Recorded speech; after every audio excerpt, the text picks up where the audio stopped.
Hi, I'm Ella. Not much to tell, really. I grew up in a little house on the edge of town, the kind where everybody knows your name and your business. I've been slinging beers and burgers at Joe's Bar and Grill since I finished high school. It's honest work, and it pays the bills. One busy Thursday night, he walked in. Michael. I didn't know it then, but he was gonna turn my world upside down. He settled into one of my tables with the kind of smile that's too smooth. Handsome? Sure. But it was more than that. He had a way of looking at you like you were the only person in the room. Evening, I greeted, hat in hand, ready for his order. What can I get you? A beer, whatever's on tap, and your name? He asked with a grin that felt a bit rehearsed. Ella. And the beer's coming right up, I replied, trying not to roll my eyes. I've seen his type before, charming until they get what they want. Ella, he repeated, like he was tasting the word. Nice to meet you. I'm Michael. I nodded, jotting down his order, before making my way to the bar. I figured that was the end of it. Serve him his beer, maybe make a bit of small talk, and move on to the next customer. But Michael wasn't a one-drink kind of man, nor was he here just for the booze. Every time I passed by, he had a question. Where was I from? What did I like to do for fun? Casual stuff, but his interest seemed genuine. He laughed easily, listened closely, and somehow, 1 hour turned into 3. By the time his friends showed up, I felt like I'd known him for years. His friends were a rowdy bunch, clearly from the same polished world as him. They joked about golf trips and ski resorts, worlds away from my quiet, simple life. Yet, Michael didn't talk about that stuff. He kept the conversation on common ground, movies, music, the local football team. Michael came back the next day. And the next.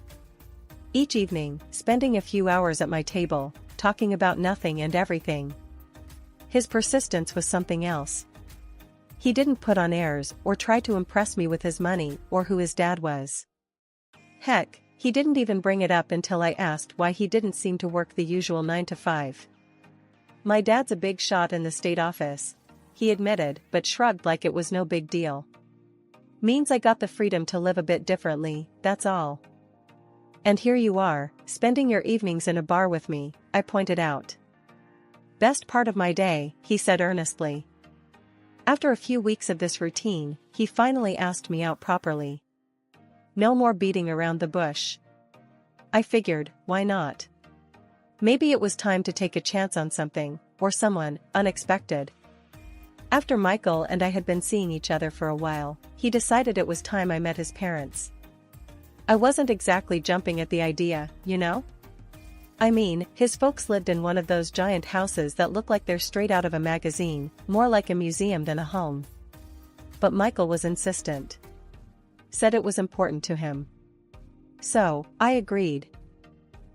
The day came, and there I was, standing at the doorstep of this huge place, feeling like I'd stepped into another world. Michael rang the bell, and his mother opened the door. First thing I noticed was her look, kinda like she'd just smelled something bad. Michael, darling. She air-kissed him, then turned her eyes on me. And you must be Ella. Nice to meet you, ma'am, I said, extending my hand like I was taught manners too. She barely touched it, like she was afraid I'd rub off on her or something. Yes, well, come in. We stepped into their foyer, yeah, they had a foyer, and she led us through to the living room where his dad was waiting. Mr. Winters was a big guy, with a loud voice and a firm handshake that about crushed my fingers. Ella, heard a lot about you. All good, he boomed, making me feel a tad more welcome than Mrs. Winters had. Thank you, sir. It's nice to finally meet you, I managed to say. We all sat down, and that's when the real fun began. Mrs. Winters was all about the subtle digs. So, Ella, Michael tells us you work at Joe's Bar? Must be quite an environment. Yeah, it's great. I meet all sorts of interesting people, I said, trying to keep it friendly. And your family? From around here? Other side of town, I replied. My dad fixes cars, and my mom's a secretary at the school. I see, she said, that one eyebrow arched like she'd figured out all she needed. Mr. Winters jumped in, maybe sensing the tension. That's what's great about this country, right? Anyone can make it if they try. Ella's a fine example, isn't she? I appreciated his effort, but it felt like he was talking about some kind of experiment, not a person. Dinner was served, and it was some fancy stuff that I couldn't even pronounce. We made small talk. Well, Michael and his dad did most of it. Mrs. Winters kept watching me like a hawk, especially when I struggled with the proper fork to use for the salad or whatever. Then out of nowhere, she dropped the bomb. Michael, darling, we really should consider your future. Marriage is not a decision to be taken lightly. Ella seems like a lovely girl, but you must think about compatibility. I choked on my water. Marriage? We hadn't even talked about that yet. Michael's face turned red, and he glanced at me, mouth opening and closing like he was searching for something safe to say. I was about ready to excuse myself, maybe fake a sudden illness or something, when Mr. Winters spoke up. Now, let's not get ahead of ourselves. They're young. They've got time to figure things out, right, Ella? Right, Mr. George. We're just taking things one step at a time, I said, giving him a grateful look. The evening dragged on a bit more after that. Michael tried to smooth things over, talking up how well I was doing managing my finances and stuff, like he had to prove I wasn't just some gold digger. It was weird and uncomfortable, and by the time we left, I was exhausted. Despite the frosty dinner with his parents and all the subtle jabs from his mom, we figured we'd give this marriage thing a shot. I wanted something small, maybe just close family and a few friends at a local church. But Michael's dad, Mr. Winters, had other plans. Big plans.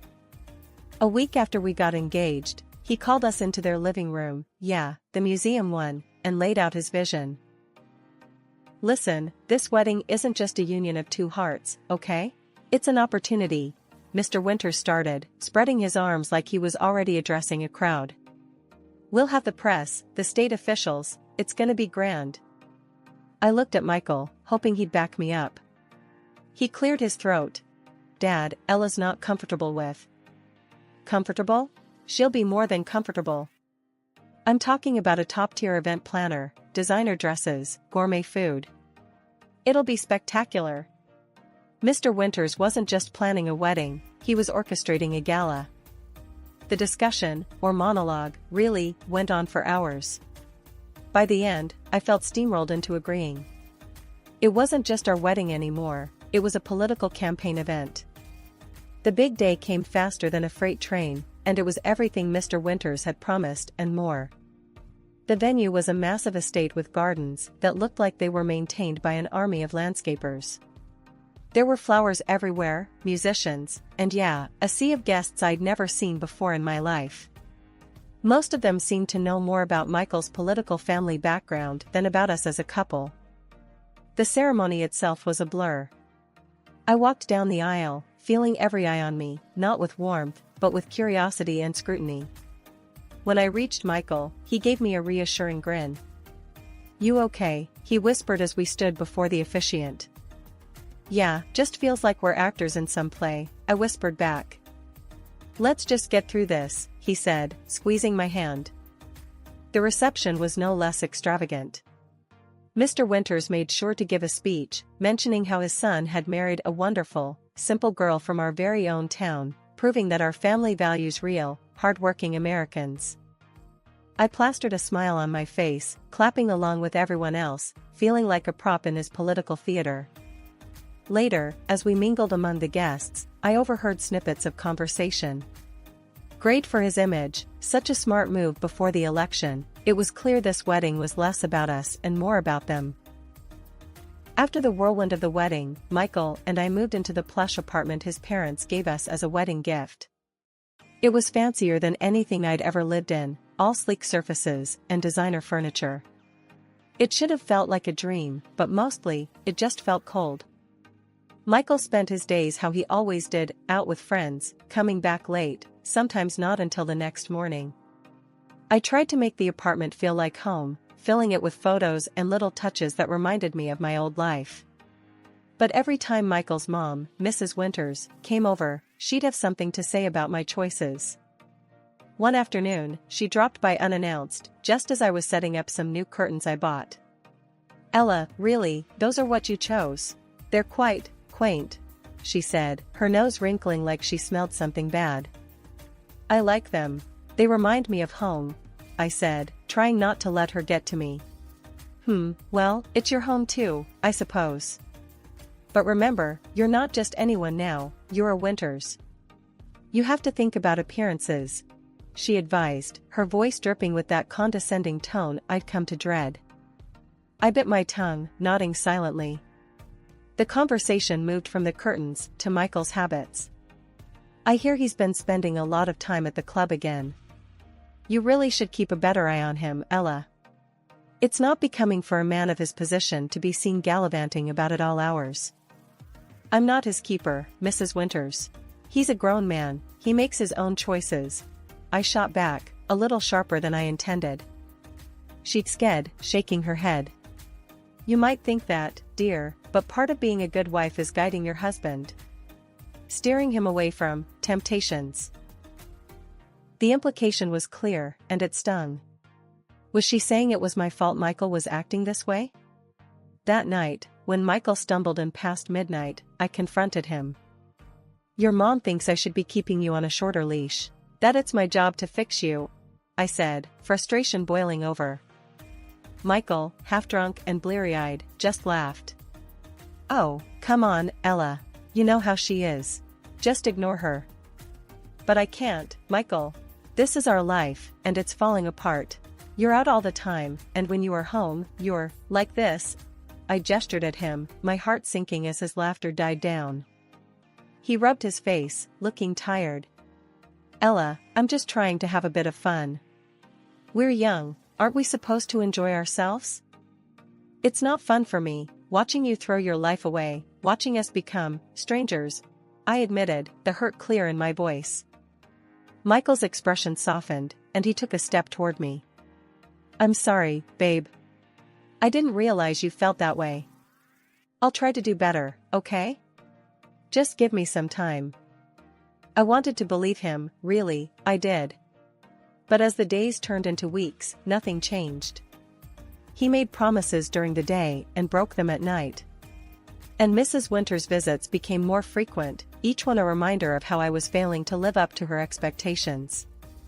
One particularly rough day, I was back at Joe's Bar and Grill, picking up some shifts because, well, Michael's idea of budgeting was blowing through whatever cash his parents handed him.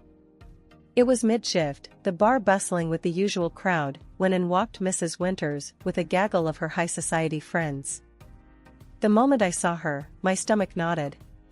She caught my eye, a smug look crossing her face, as if she'd just stepped into her own personal comedy show. They seated themselves in my section, of course. As I approached with a forced smile, Mrs. Winters waved me over with an impatient flick of her wrist. "Ella, dear, we're ready to order. Don't dawdle, we have an engagement afterward," she said loudly, probably for the benefit of her friends who were already snickering into their menus. I nodded, taking out my notepad. "What can I get you ladies?" The orders were rattled off with a few unnecessary comments about the menu's simplicity, which I ignored.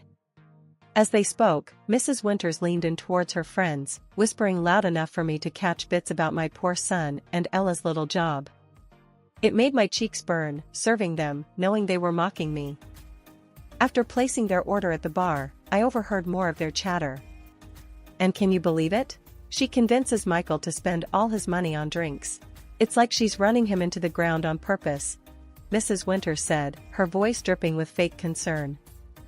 I clenched my fists, counted to 10, and returned to their table with a tray of drinks. "Here you go, ladies. Anything else I can get you right now?"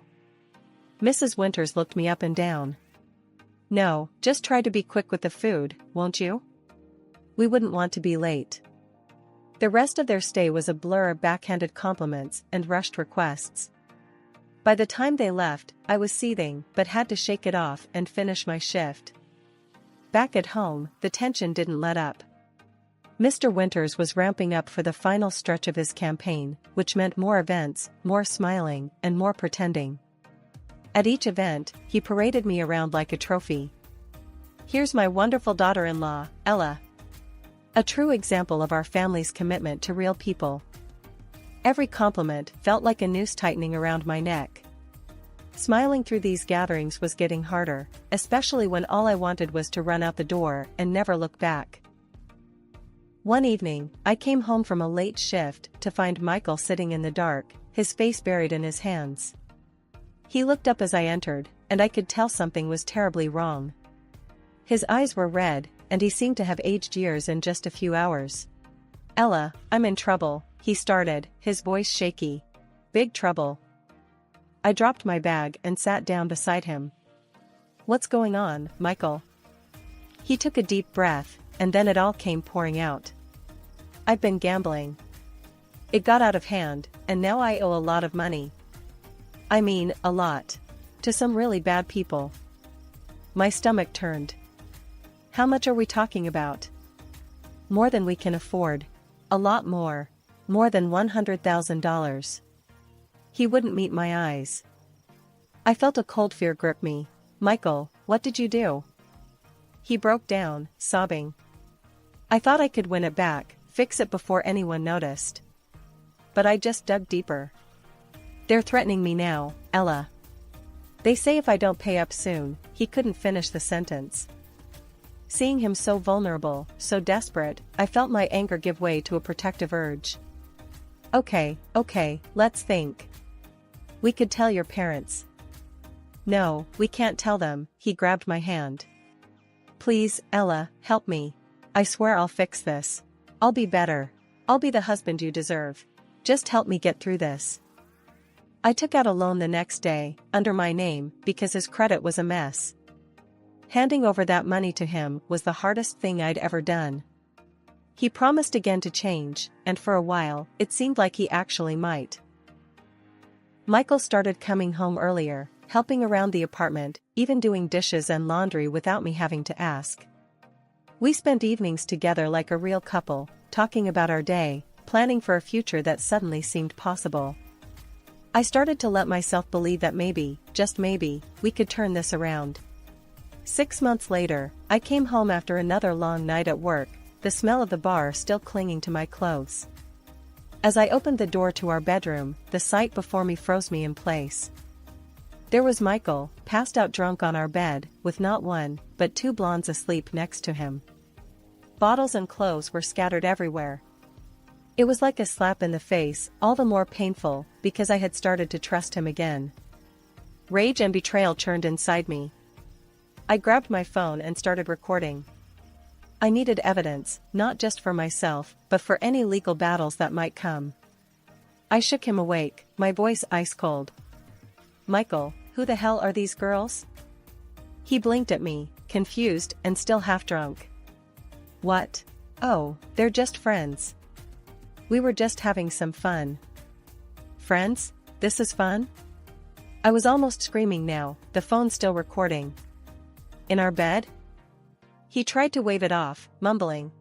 "Come on, Ella, it's not a big deal. We're just messing around." That was it.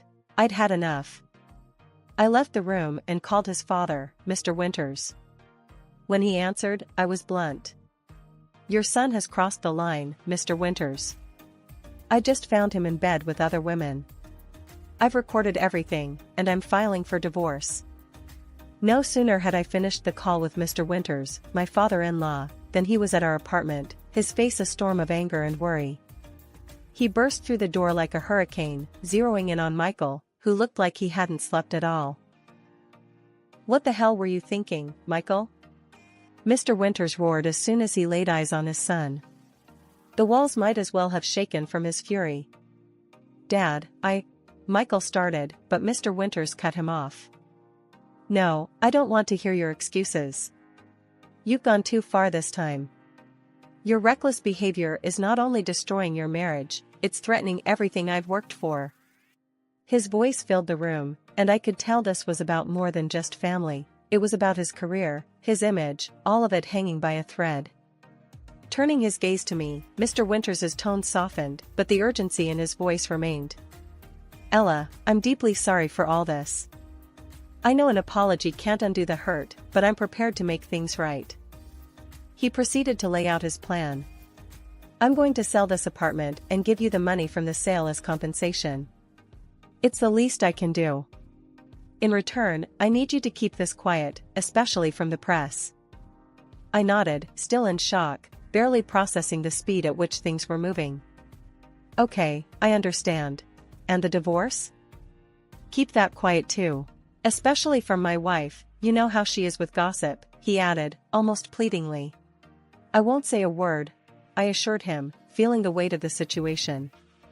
It wasn't just about me and Michael anymore, it was about keeping up appearances, at least for now. "Good. And Michael," he turned back to his son, who had been silently listening. "You're going to take a trip. A long one. Consider it a business trip. Clear your head and stay out of the public eye." Michael looked defeated, nodding slowly without a word. It was clear he had no fight left in him, crushed under the dual weight of his father's authority and his own guilt.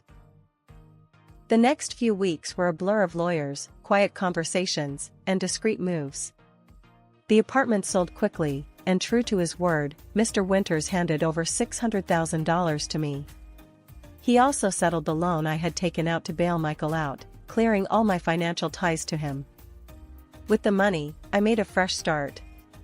I moved to another city, far enough to feel like a clean slate but not so far that I felt lost. I bought a small, cozy apartment in a leafy neighborhood, a place that felt like it could be a true home. And I got myself a new car, nothing fancy, but something that symbolized my new independence. As I settled into my new life, I took one more crucial step. I blocked every number associated with the Winters. It was the final cord cut, the last goodbye to a chapter of my life that I needed to close for good. I settled into my job as an administrator at a cozy downtown restaurant, where the pace was steady but nothing like the frenetic energy of Joe's Bar and Grill. It gave me a sense of stability and routine, something I hadn't really had back then. It was exactly 2 years to the day since I'd left when my past decided to make an unexpected reappearance. My phone rang with a number I didn't recognize. Curiosity got the better of me, and I answered. "Ella, you need to keep better tabs on your husband." The voice was shrill, unmistakable even after all this time. "Mrs. Winters."